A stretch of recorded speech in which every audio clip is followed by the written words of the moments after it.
Du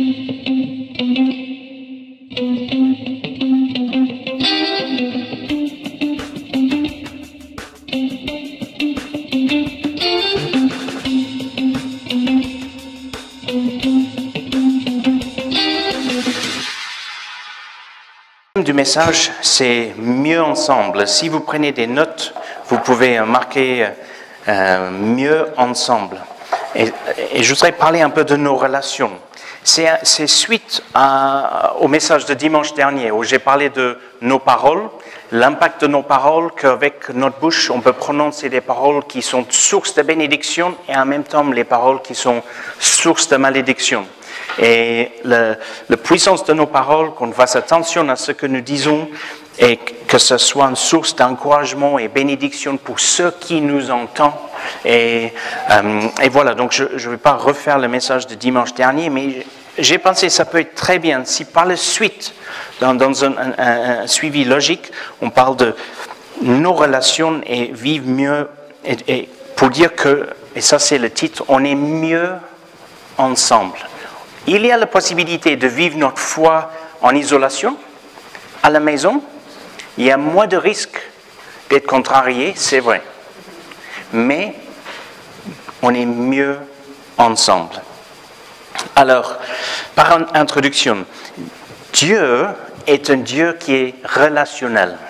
Déjà, en lui-même, dans la Trinité, Dieu le Père, le Fils et le Saint-Esprit, on a déjà une image d'une communauté, une harmonie parfaite, une unité parfaite en Dieu lui-même. Difficile pour nous à comprendre ça, Dieu le Père, le Fils et le Saint-Esprit, un seul Dieu, mais trois personnes différentes avec les rôles différents, mais quand même un seul Dieu. Pour nos esprits, ce n'est pas toujours évident de le comprendre, mais on a cette image d'une communauté. Et nous sommes créés dans l'image de Dieu. En Genèse 1, un texte que nous connaissons très bien, Genèse 1, verset 25, Dieu fit les animaux sauvages selon leur sorte, il fit les bestiaux selon leur sorte, les reptiles, les insectes selon leur sorte, et Dieu vit que c'était bon. Et Dieu dit, faisons les hommes pour qu'ils soient notre image. Faisons, c'est le verbe faire, pluriel, non? Je fais, tu fais, il fait, vous, nous faisons. Nous, ça veut dire, on n'est pas un. Ils étaient trois, ils sont trois. Dieu, le Père, le Fils et le Saint-Esprit. Faisons les hommes pour qu'ils soient notre image, ceux qui nous ressemblent, pas forcément physiquement, mais dans notre nature, dans notre capacité, dans nos qualités, notre capacité de communiquer, adorer, aimer, qui domine sur les poissons de la mer, les oiseaux du ciel, sur les bestiaux, sur toute la terre et sur tous les reptiles et les insectes.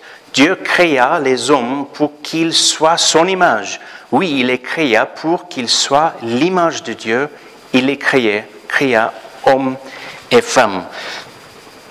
Et donc, du fait que nous sommes créés dans l'image de Dieu et que Dieu est relationnel, ben nous sommes les êtres très relationnels. Même si vous êtes quelqu'un d'introverti et que vous vous sentez plutôt bien quand vous êtes à la maison seul, vous pouvez passer des heures dans votre propre compagnie et on est bien. Au bout d'un moment, il faut quand même parler à quelqu'un, n'est-ce pas? Si ça dépasse 12 heures tout seul, ou peut-être 24 heures, là, on n'est pas bien. Et plus longtemps, on est relation, on a besoin de parler avec des gens. On est des êtres relationnels. Il y a eu une étude, j'ai entendu parler juste récemment d'une étude, je ne connais pas tous les détails, mais l'université de Harvard, vous connaissez en anglais, on dit Harvard University, Harvard, aux États-Unis, une grande université bien connue dans le monde entier, une étude sur la vie des gens. Ils ont pris des enfants, les petits, et ils l'ont suivi pendant 75 ans. Et apparemment, ça continue. Donc, dans la faculté, il y a les équipes qui se relaient. les équipes de psychologues qui se relaient pour que l'étude continue. Et pour découvrir plein de choses pendant la durée de la vie des gens. Et la question qui posait à ces personnes, quel est pour vous l'essentiel dans la vie? Et quasiment sans exception, la conclusion pour ces personnes, une fois ils étaient d'un certain âge, c'était pour eux l'essentiel dans la vie était leur relation avec d'autres personnes. C'était pas leur bien, c'était pas l'argent, c'était leur relation. C'était pour eux le plus important. Et quand on parle avec des jeunes, quand on pense, moi quand quelqu'un disait, oui, quand on demande à des jeunes, pour vous, quelle est la chose la plus importante? Moi, j'allais dire tout de suite, ça doit être le téléphone portable, parce que les jeunes aujourd'hui, c'est tout le temps comme ça, n'est-ce pas? Mais en fait, pour eux, c'est aussi les relations, c'est l'amitié. Et ils sont sur le portable parce qu'ils sont c'est un moyen de communication avec les amis. C'est juste un moyen de... C'est pour ça, c'est pour entretenir ces relations. Juste entre parenthèses, je vais en profiter, parce que nos enfants, on nous a rapporté que leurs amis ont dit que... ok, je recule un petit peu. Clara a 12 ans, donc elle est à 5e, et la discussion était le sujet de téléphone portable. Et Clara a dit, oui, mon père m'a dit, je peux avoir un téléphone portable quand j'ai 18 ans. Donc, et sa copine a dit, mais tu vis dans une prison.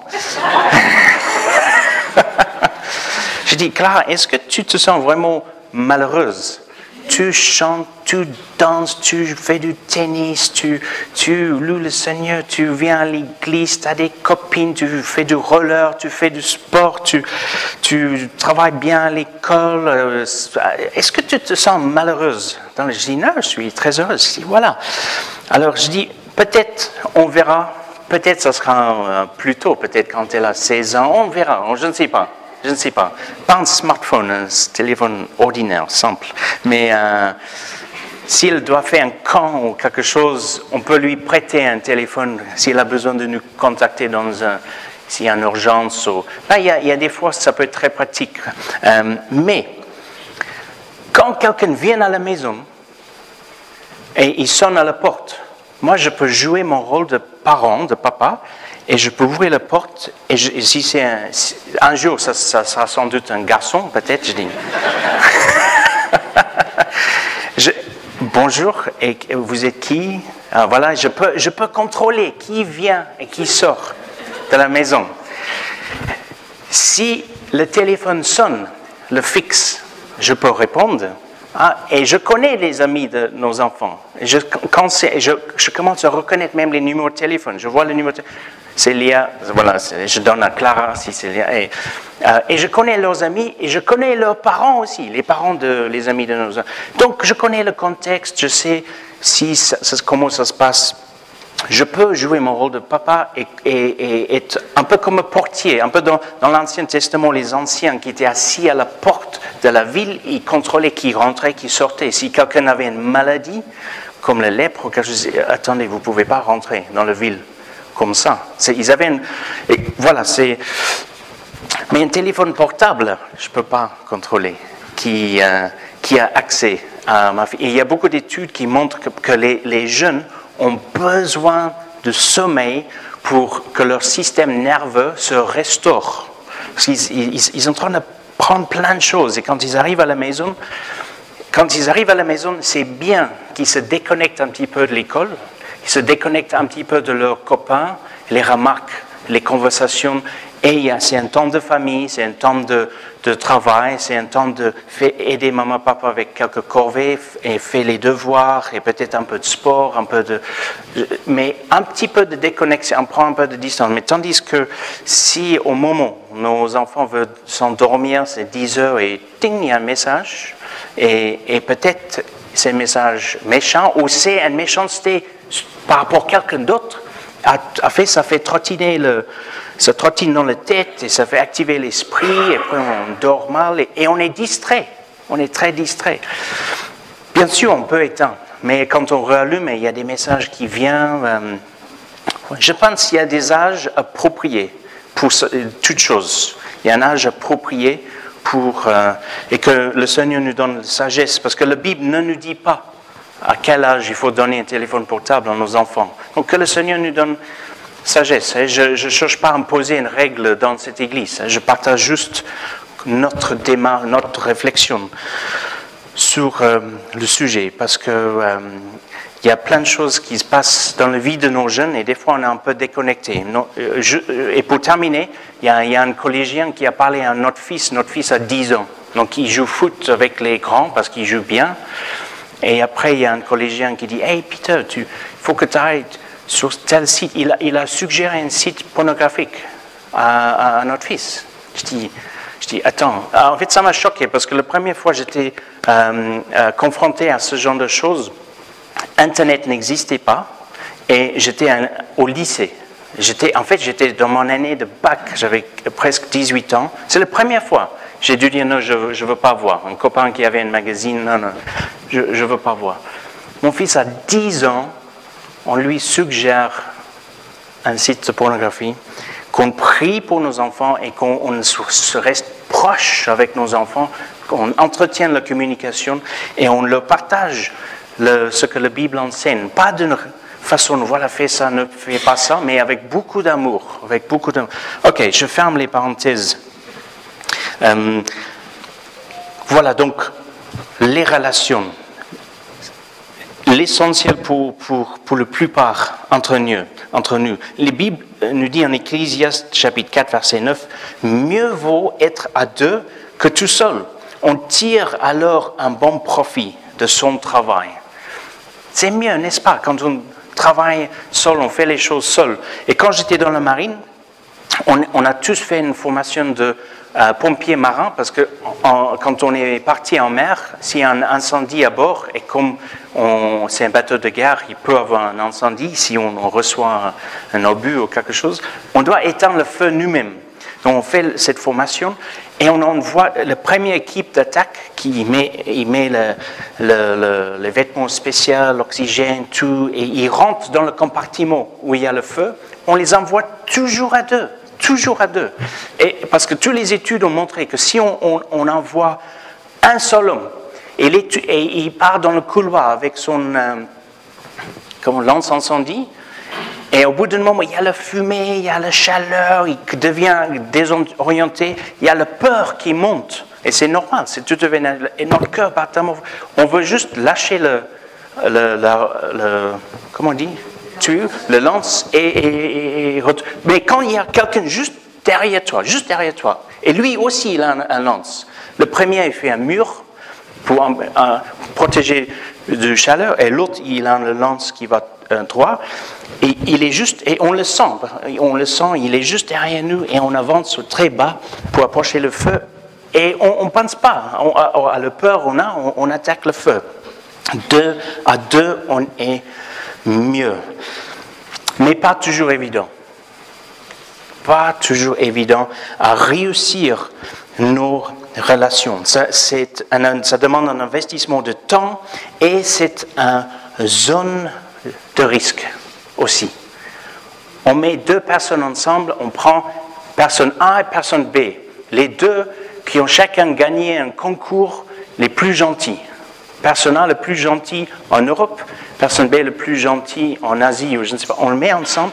Au bout d'un moment, il y aura les étincelles. C'est juste une question de temps, si on les enferme quelque part.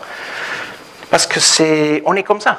Il y aura un désaccord, et peut-être une offense, peut-être, et c'est à nous à se remettre le plus vite possible, qu'il y ait un pardon, etc. Pas toujours évident. Donc, mais s'il y a des étincelles, si on est contrarié, si on est offensé, ça peut aller jusqu'au point où on se sent blessé. Et s'il n'y a pas de pardon, ça peut devenir l'amertume. Et cette amertume peut nous amener dans un chemin d'apitoiement sur soi. je prononce correctement, apitoiement ce soir. On se sent tellement triste sur moi-même. On pense, on réfléchit tout le temps à les injustices que nous avons subies, ce que les autres nous ont fait, et ça enlève notre pêche, ça enlève le moral, ça enlève la joie. C'est comme si on creuse un trou de plus en plus profond sous nos propres pieds. Mais ça, c'est pas le chemin que Dieu a pour nous. Ça, c'est pas le projet de Dieu pour toi et pour moi. Après la chute d'Adam, il y a eu un changement profond dans l'humanité. Le péché est rentré. Et on peut dire, oui, Tim, c'est bien que tu en prêches parce qu'il y a des gens qui m'ont blessé. C'est bien que tu touches ce sujet-là parce qu'il y a des gens qui m'ont fait du mal. J'ai subi des injustices. Il y a des gens qui devraient me dire désolé. Et si c'est le cas, j'espère qu'il peut y avoir une réconciliation et j'espère qu'il peut y avoir un pardon et une guérison. Mais la réalité, c'est que nous avons tous offensé Dieu. Nous avons tous offensé Dieu. Il y a quelque chose qui était rompu avec Dieu dans le jardin d'Éden quand Adam et Ève ont péché. En Isaïe 53, verset 6, ça parle de « Nous étions tous errants comme les brebis. Chacun suivait son propre chemin. » Tous, il n'y a pas d'exception. Tous, on a rebellé contre la volonté de Dieu. Et quand on pense qu'on est bien et quand on tombe dans le piège de se comparer avec d'autres personnes, et c'est toujours un piège parce que ça amène normalement à l'orgueil. Quand on pense plutôt à se comparer avec Dieu, avec la perfection de Dieu, on réalise, on est ridiculisé, on est très bas. Je me sens très bas quand je vois la perfection de Dieu. La perfection de Dieu, je dis, waouh, mais je me sens petit, mais petit. Et merci Seigneur qui nous aime quand même, mais on réalise, il y a encore énormément, on a besoin que Dieu fasse dans nos vies. La volonté de Dieu, malgré tout cela, c'est qu'il veut bâtir son Église. La volonté de Dieu, que ses enfants ne vivent pas leur foi en isolation, mais que nous formons ensemble le corps de Christ. Et peut-être on peut juste lire quelques versets d'Éphèse, chapitre 2. Éphèse. J'ai dit, oui, c'est la ville, Éphèse. C'est Éphésiens, chapitre 2, verset 22. Juste qui parle de la corps de Christ. Ok, je lis de verset 21. Et ça parle de l'Église, l'Ecclésia, le corps de Christ. Nous, en lui, toute sa construction s'élève. Pas la construction du bâtiment, les pierres et le ciment, les parpaings, c'est nous, les enfants de Dieu, bien coordonnés afin d'être un temple saint dans le Seigneur et unis au Christ. Vous avez été intégrés ensemble à cette construction pour former une demeure où Dieu habite par l'Esprit. Et juste sur votre page droite, chapitre 4, verset 3, « Efforcez-vous de conserver l'unité que donne l'Esprit, donne la paix, qui vous lie les uns aux autres. » Bibliquement, le plan de Dieu, c'est que nous soyons liés ensemble. Pas emprisonnés ensemble, liés ensemble par les liens d'amour. C'est ça le projet de Dieu pour son Église. Toujours le chapitre 4, verset 16. « C'est de lui que le corps tout entier tire sa croissance pour s'affermir dans l'amour, sa cohésion et sa forte unité, lui venant de toutes les articulations dont il est pour vous, pour assurer l'activité attribuée à chacune de ses parties. » Chaque partie, le corps de Christ, chaque personne, avec chaque service, chaque don, tout, en travaillant ensemble pour la gloire de Dieu. C'est ça, la volonté de Dieu. Mais ce n'est pas toujours facile. Un jour, un homme est allé voir Jésus. Il a posé une bonne question à Jésus. Il a dit, quel est le commandement le plus important? Alors, juste un rappel à ce moment-là, les Juifs étaient toujours dans le contexte de l'Ancienne Alliance et donc la loi de Moïse s'appliquait toujours à leur vie. Jésus était en train de faire rentrer, sur le point de faire rentrer la nouvelle alliance qui était faite dans son sang, était une alliance de grâce et par la foi et plus la justification par la loi. Il dit, quel est le commandement le plus important? Est-ce que vous vous rappelez la réponse de Jésus? Que vous aimez le Seigneur votre Dieu de tout ton cœur, toute ton âme et toutes tes pensées. Et vous aimez votre prochain comme soi-même. Et toute la loi tient sur ça. Toute la loi de Moïse tient sur ces deux choses. Et quand on y réfléchit, ça a du sens. Parce que si toi et moi, on aime Dieu avec toute notre force, toute notre âme, toute notre pensée, tout notre cœur, on va vouloir tout faire pour lui plaire, n'est-ce pas? S'il y a quelque chose qu'on fait ou il y a une attitude dans notre cœur qui déplaît à Dieu, parce qu'on l'aime tant, on va être prêt à faire le changement nécessaire, la modification de notre vie nécessaire pour que son règne vienne dans notre vie. On est complètement soumis à son autorité. On dit, Seigneur, c'est pour te plaire. J'ai entendu un pasteur qui disait, il est né à Hong Kong, donc il est chinois, mais il a grandi aux États-Unis. Francis Chang, il a écrit un livre qui a un grand succès, Crazy Love. Et il dit, si dans la Bible, c'était écrit, les hommes chinois doivent louer le Seigneur en marchant sur leur tête, ou en étant debout sur leur tête. Bah alors, si ça te plaît, Seigneur, je le ferai, si c'est ce que tu attends de moi. C'est un exemple ridicule. Dieu ne demande pas à faire des choses ridicules comme ça, mais c'était pour montrer l'attitude de cœur que Dieu cherche. Cette attitude de Seigneur, je t'aime, je veux te plaire, alors qu'est-ce que tu attends de moi? Qu'est-ce que tu attends? Alors je veux me soumettre à ça. Et ça, c'est pas toujours évident pour nous. Donc, la voie de Dieu, que Dieu prévoit pour nous, c'est l'amour. Et vous voyez dans la réponse de Jésus, aimer le Seigneur Dieu, aimer Dieu avec tout ton cœur, toute ton âme, toutes tes pensées, et notre prochain. C'est-à-dire que quand notre relation avec Dieu est restaurée, il y a une restauration qui se met en place avec notre prochain aussi, avec les membres de notre famille. Il y a peut-être un membre de la famille qui nous a blessés ou offensés, avec nos amis. Dieu veut restaurer peut-être des fois dans le couple, des fois entre parents et enfants. Le plan du diable est juste le contraire. Quand Satan a vu le plan de Dieu, la communion que Dieu avait avec Adam et Ève, il a réussi quand il y a eu le péché, quand il a menti et trompé Adam et Ève, et ils ont tombé dans le péché, il a su que le péché allait changer fondamentalement cette communion que Dieu avait avec Adam et Ève.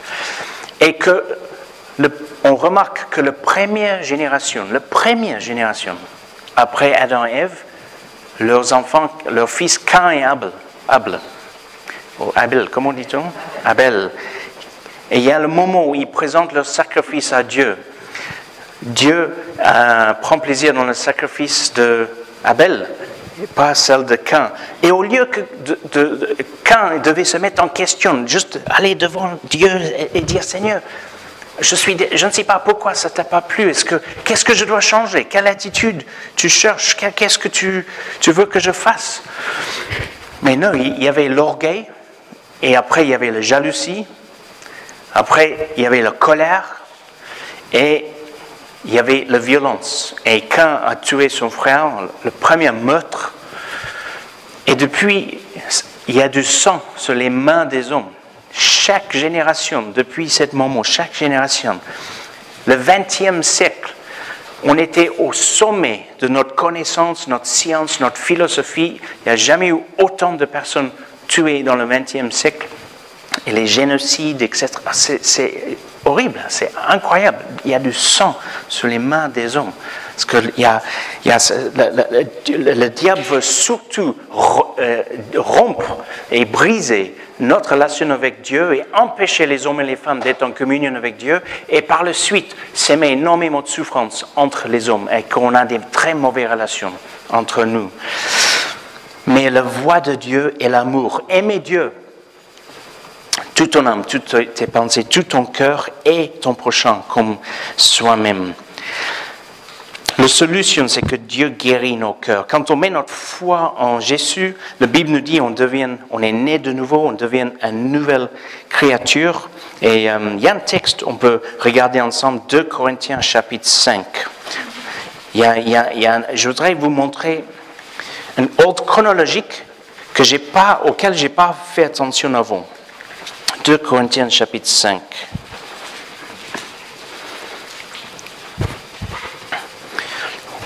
Et le verset 17, nous connaissons bien, et ça parle de notre statut qui change une fois on met notre foi en Christ. Verset 17, ainsi, celui qui est uni au Christ est une nouvelle créature. Nouvelle créature. On est la même personne avec la même personnalité, on a toujours cette nature de pécheur, mais dans les yeux de Dieu, une nouvelle créature et de plus en plus notre volonté commence à être alignée avec la volonté de Dieu de vouloir lui servir. On est on est couvert par le sang de Jésus. Dieu nous voit comme ses fils et ses filles. Ainsi, celui qui est uni au Christ est une nouvelle créature. Ce qui est ancien a disparu. Voici ce qui est nouveau est déjà là. Souvent, je m'arrête là quand je lis ce verset, mais écoutez verset 18.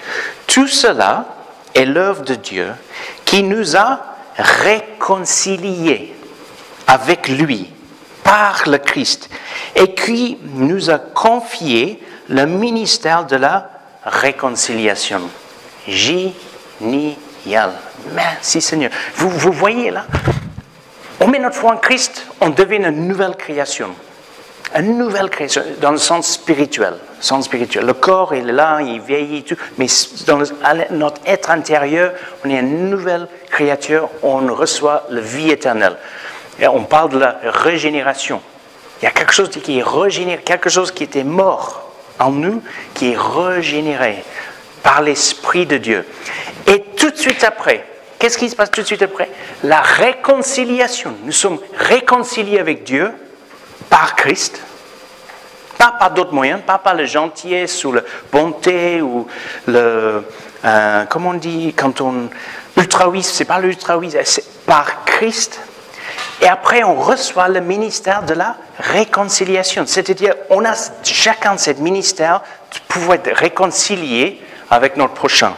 Cette réconciliation qui est guérie, ce que Adam et Ève ont perdu dans le jardin d'Éden, est restaurée par Christ. Et ensuite, nos relations avec ceux qui sont autour de nous changent complètement. Et Christ est un exemple frappant.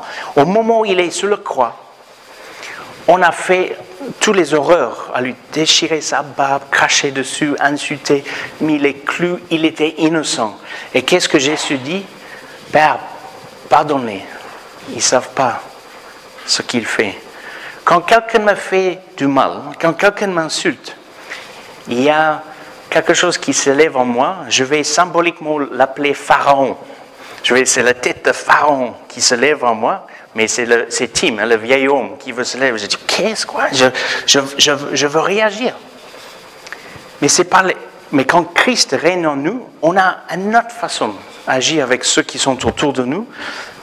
Et je sens dans ma chair une tendance de vouloir se venger. Des fois, je dis, Seigneur, non, c'est pas la voie que tu as pour pardonne-moi, aide-moi de voir les choses comme toi tu vois. Non, la voie de Dieu, c'est l'amour. C'est l'amour. Et pour conclure, l'ordonnance. Vous savez, quand on est malade, on va voir le médecin nous donne une ordonnance, on va à la pharmacie. L'ordonnance céleste.